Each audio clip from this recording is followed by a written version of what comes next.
When darkness sets in at the racing track in Nardò, Italy, the barometer of suspense rises. Then our 6 super sports cars are to show what they're capable of. Temperatures remain steady for better comparison of the speed results. The contestants are prepared very meticulously for these extreme tests. Tyre pressure, for instance, is of utmost importance.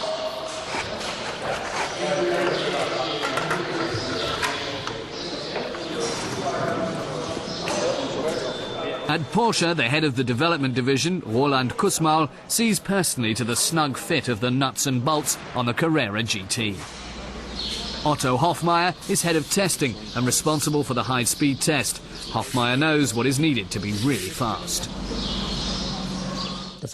First of all, the car must have great performance. Then it must handle well, and it has to be manageable at this speed.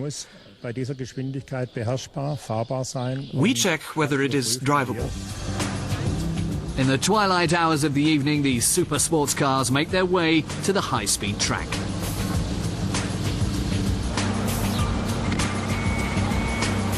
The clear favourite, the 660 horsepower Enzo Ferrari.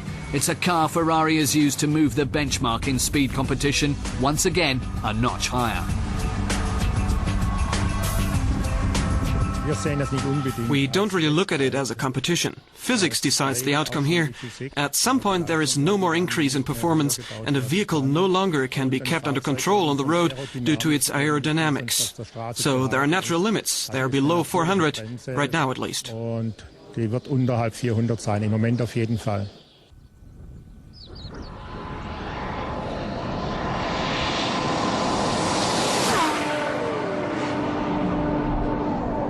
The testing team installs the measuring devices. The speed is recorded using GPS satellite positioning. In its first laps around the track, the Aston Martin surprises with a speed of 309, exceeding factory specs by 9 kilometres. It remains under control at all times, and it seems that nothing can destroy its cool.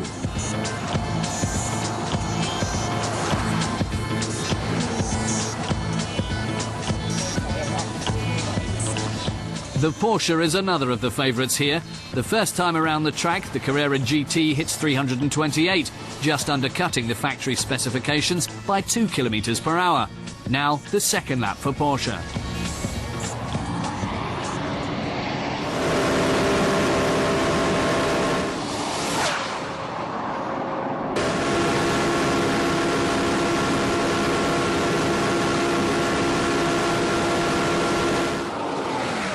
This Uber Porsche reaches a speed of 334. That's nearly enough to beat the SLR. What position will the SLR finish in, she asks?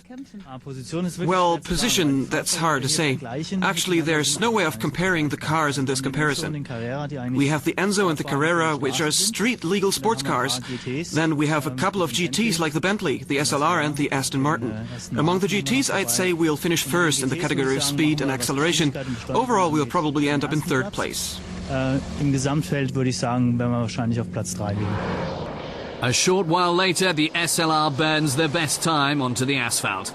With its 334, it reaches the exact speed specified by the manufacturer and matches the record of the much lighter Porsche, turning it into a type of blue comet in the night at Nardò.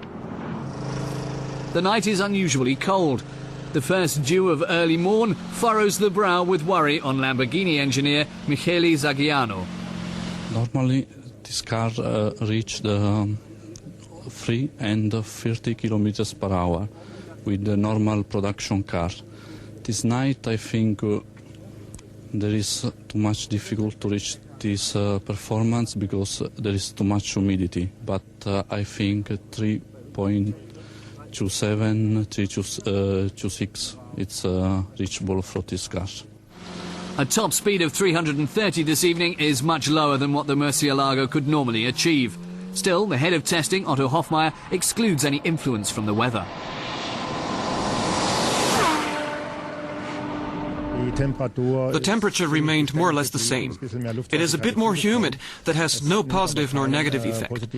If we compare all our measurements, everything's okay.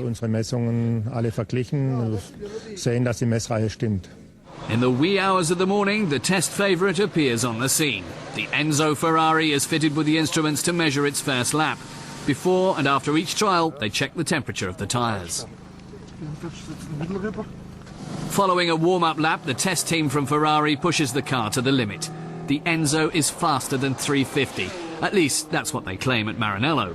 The speedometer needle seems to confirm that.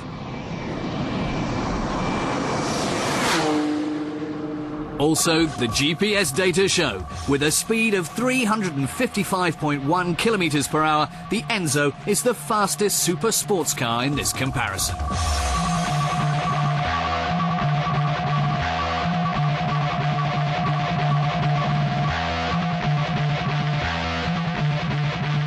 Whether the Enzo Ferrari can also outdo its competitors in the acceleration contest, and whether it keeps its nose out in front on the handling course, that's what the third part of this comparison has in store in our next show.